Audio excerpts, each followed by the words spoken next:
Hi everyone, welcome back to the channel. Thank you so much for tuning in. This time we're going to talk about buzz baits. I'm going to show you how simple it is to build your own. And not only that, we're going to show you some tips and tactics from over the years. Because if you're a bass angler, there's nothing more you like than getting topwater strikes. It's just how we are. It's just what we love to do. And I'm going to show you how to do some things to your buzz bait that are going to help you get more strikes and show you how to make that already effective lure work even better for you. We're going to be using things like drills, a Dremel tool. Oh, we got all kinds of stuff, and all that starts right now.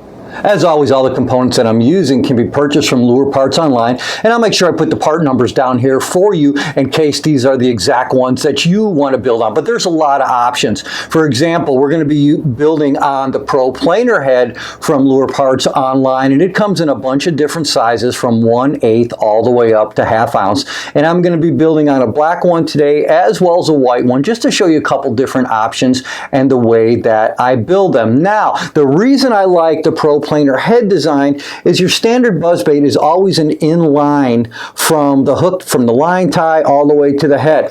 I've never cared for that frame style because the fish literally has to come up out of the water to land on top of it, or get its mouth on top of it, I should say, when the buzzbait is directly in line. What I like about the Pro Planer head is you can obviously see that there's a bend in the wire that drops the head and the hook below the surface. That means a fish doesn't have to come up and over for it. The fish can easily come to it. The other thing I like is a Pro Planer head actually has a wide surface on the head. That's going to help the buzzbait get to the surface quicker. One of the biggest problems that we've always had with buzzbaits is that as soon as it hits the water, you have to really engage it real quickly to get it up and going. And sometimes that can take 2 or 3 foot of space, and you're going past the prime area of where you were targeting. The Pro Planer head gives you the opportunity to have the bait playing to the surface quicker. Plus, I'm going to show you another little trick that'll make it even quicker when you do that. But that's what we're going to start out with, and I'm going to show you how to build one that I'm going to use during low light conditions. Well, the first thing I'm going to do is I'm going to make sure the hook is sharp, and it is, but I'm going to sharpen it up just a little bit more. I always use a diamond file, and I use a diamond file because with a sharpening stone, occasionally you can ground the point down when you get in a hurry sharpening. With a diamond file, you end up honing the hook instead of grinding it down, and just a little bit like that. Oh yeah, that's really sharp. That's exactly what I want. Now, some of you have probably seen me do this tip before, but I'm going to do it again. Whenever I'm done sharpening a hook, I'm going to take a Sharpie and I'm going to color over the area that I sharpened the hook.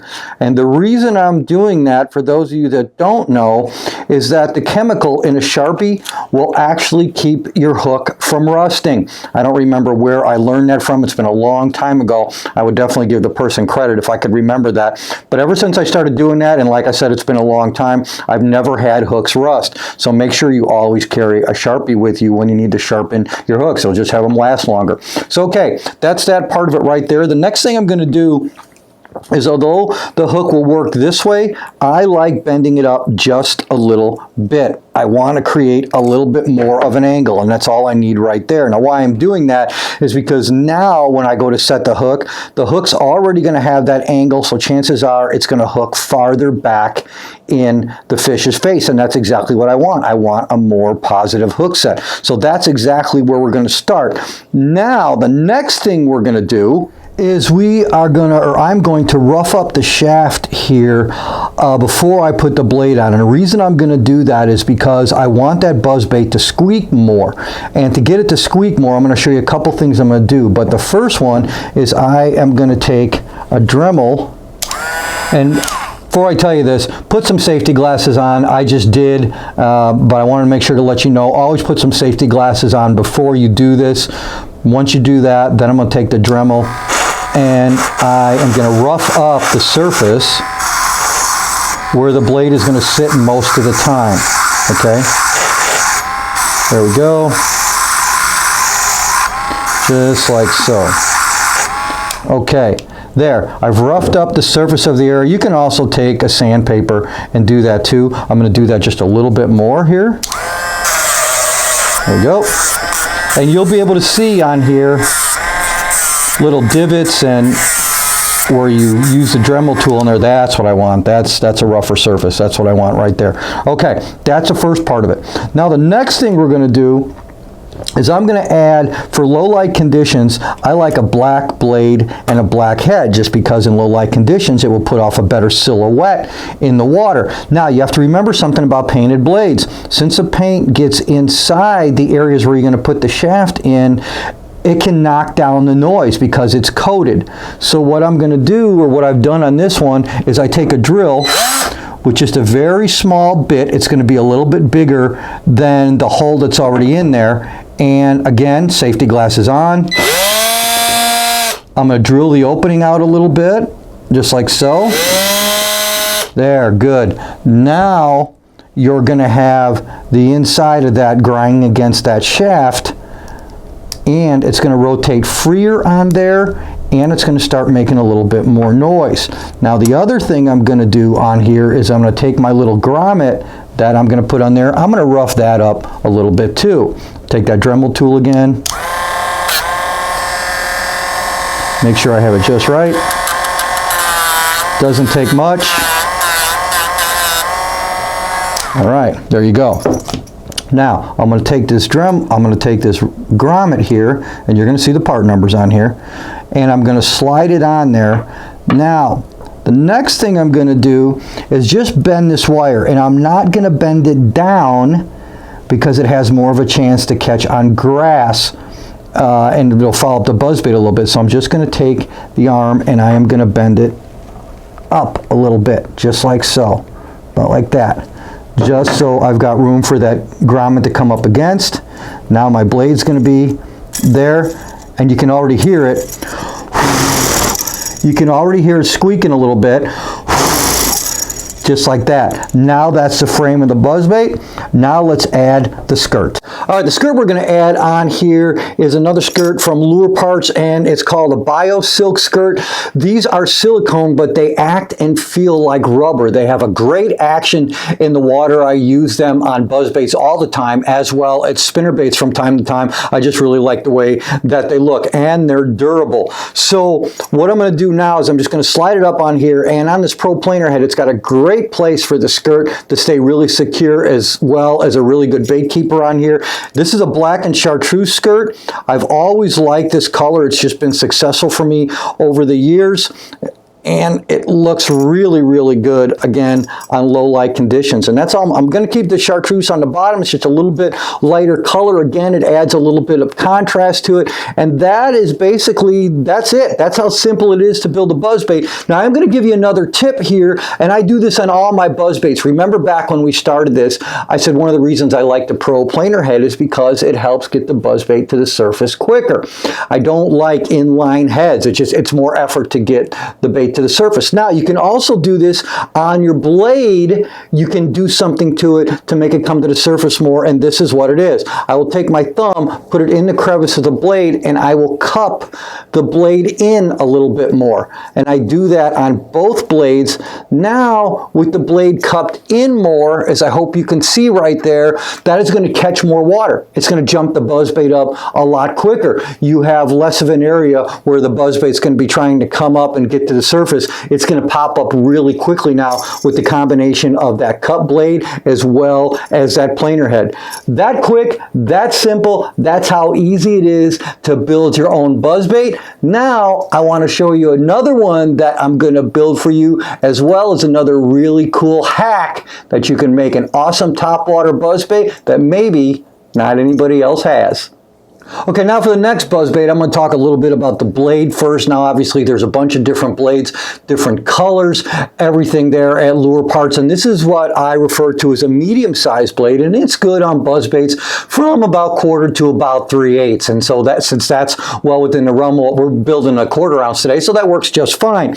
Now, I've already done everything about sanding down the arm, everything that I've told you about. So we're just going to simply slide on the blade here. I'm going to put that grommet back on just like that, and we're going to do the same thing as last time. We're going to make sure that we bend that up just like so, a little bit more. Okay, there we go. All right, there's a blade on there. Nice, already squeaking. Hey, here's an old school trick for you. You can do this. Obviously, this is pretty easy to do, but how we used to do it back in the day is driving to the tournament or driving down the road, I'd have buzz baits that I'd build, and then I would just hold them out the window, and the more that blade would rotate, it would wear on that arm, and you'd get a really, really squeaky buzz bait. Now, you can do it both ways. You can do both of them together. It doesn't matter. That squeak in that buzz bait has always been one of those attracting qualities that I felt help fish find that bait a little bit more. So there's a couple different ways you can do it. Now, here's a cool little hack for you. Instead of putting a skirt on here, I'm going to show you a trailer that I've been using for a while now. It's my favorite swim jig trailer, but it is also awesome on a buzzbait, especially with this Pro Planer platform, because it keeps the whole trailer below the surface. It's from our Bass Academy line, and this is one of our turbo tail craws, and this is probably my favorite one for a buzzbait. This is in a color called Pro Sexy Shad. It's silver and black on the top, and it has kind of like a lightish blue silver on the bottom.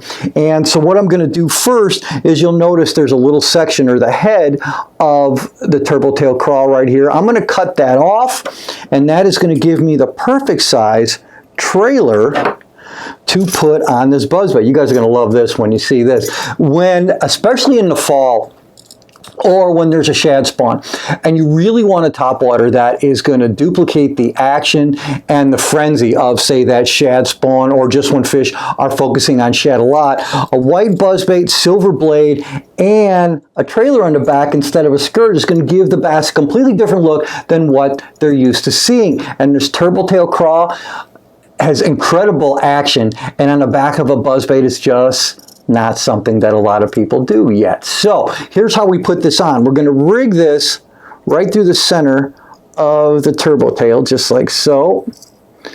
And it should come out about right there. Now, maybe some of you have seen me do this before. It's a way to make your trailers not only last longer, but stay up better on the lure that you're putting them on. And that is when I get right up to the bait keeper right there. I am now going to turn it towards you.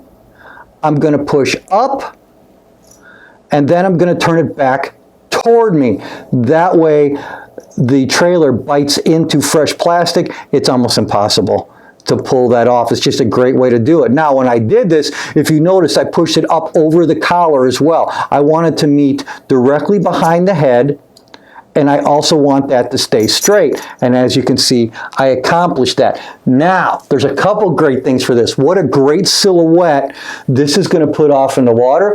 What a realistic color. And if you like skipping a buzzbait back into areas, that flat surface on the bottom is going to have less drag in the water than a skirt would, and you're going to be able to skip it back farther and easier because it's a flat planing surface. And right there is a buzzbait that you can build that will be different from just about anything else that the fish have seen. Well, there you go. It's that simple and that easy to build your own buzzbait. And hopefully those hacks that I showed you will work for you. Now, they've worked for me for years, and make no mistake about it, you can throw stuff right out of the package or you build it. Will it work? Yeah, but when you put those little tricks or those little hacks in there, it just works better for you. And on top of it, it'll give you more confidence in the lures that you made because you made them yourself. That's just another great thing about building your own stuff. It gives you more confidence. And make no mistake about it, fishing is, always has been, and always will be a game. And the more odds you put in your favor, the more successful you become at the game. And getting confidence in lures that you build, that definitely ups the odds in your favor. Here, I'll give you another one. How about this code? YouTube10. You can use that at Lure Parts Online. It's a one-time code that you can use on your purchase to help you get whatever you want and start building some of your own baits. So I hope you liked this video. I hope you subscribe, and I hope you tell your friends about it. Or as I always tell you, maybe you don't. Whatever it is to help make you more successful, that's what we want to do here. So next time, God bless you. I'm Jim Crowley. See you soon.